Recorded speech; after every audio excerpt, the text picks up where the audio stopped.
പുലിശല്യത്തിൽ പൊറുതിമുട്ടി മലക്കപ്പാറയിലെ പെരുമ്പാറ ആദിവാസി ഉന്നതിയിലെ നിവാസികൾ പകൽ സമയങ്ങളിൽ പോലും പുലി വീട്ടുമുറ്റത്ത് എത്തുന്നത് പതിവായിരിക്കുകയാണ്. തലനാഴിയിരിക്കാണ് പലപ്പോഴും ഉന്നതിയിലെ കുട്ടികൾ ഉൾപ്പെടെയുള്ളവർ രക്ഷപ്പെടുന്നത്.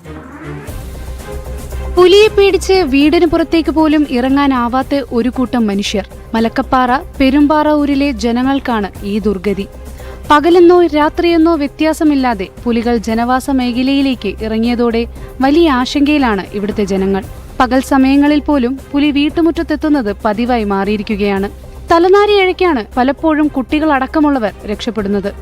കഴിഞ്ഞ ദിവസം ഊരുമൂപ്പൻ മോഹന്റെ അടുക്കളക്കരികിൽ പുലി എത്തിയിരുന്നു. ചായ കുടിച്ചിരിക്കുകയായിരുന്ന മൂപ്പന്റെ ഭാര്യ ഉഷയും മകൾ മൃദുലയും പുലിയെ കണ്ട് മുറിക്കകത്ത് കയറി വാതിലടിച്ചതിനാൽ വൻ ദുരന്തം ഒഴിവായി. വൈകുന്നേരവും ഇതേ ഭാഗത്ത് തന്നെ വീണ്ടും പുലി എത്തിയിരുന്നു.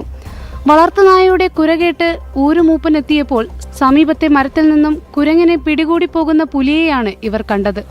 പുലി വന്നു പോകുന്ന സ്ഥലത്ത് നിരവധി കുട്ടികൾ പഠിക്കുന്ന അങ്കണവാടിയും പ്രവർത്തിക്കുന്നുണ്ട്. പകൽ സമയങ്ങളിൽ പോലും എത്തുന്ന പുലികൾ കുട്ടികളുടെ ജീവനും ഭീഷണിയാണെന്നാണ് നാട്ടുകാർ പറയുന്നത്. വനം വകുപ്പിന്റെ ഷോളയാർ റേഞ്ച് ഓഫീസിൽ പരാതി നൽകിയെങ്കിലും നടപടിയുണ്ടായില്ലെന്നാണ് ഇവരുടെ പരാതി. പുലിക്ക് പുറമെ ആന, കരടി എന്നിവയുടെ ശല്യവും ഇവിടെ രൂക്ഷമാണ്. 72 കുടുംബങ്ങളിലായി 200ഓളം പേരാണ് പെരുമ്പാറ കോളനിയിലുള്ളത്. ജനം, തൃശൂർ.